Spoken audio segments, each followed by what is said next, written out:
គ្មាននរណាខ្វល់ពីអ្វីដែលអ្នកនិយាយនោះទេប៉ុន្តែគេនឹងយកចិត្តទុកដាក់ចំពោះអ្វីដែលអ្នកបានបង្កើតឡើង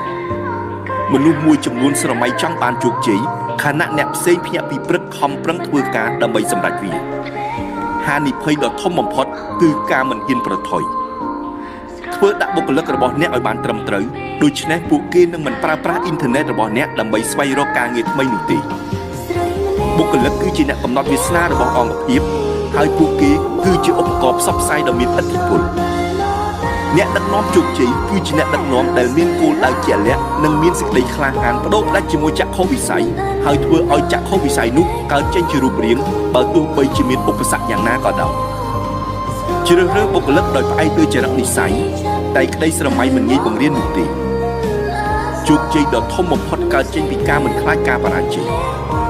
ខ្ញុំគិតថាគោលការណ៍សាមញ្ញមួយនៃការធ្វើជំនួញគឺថា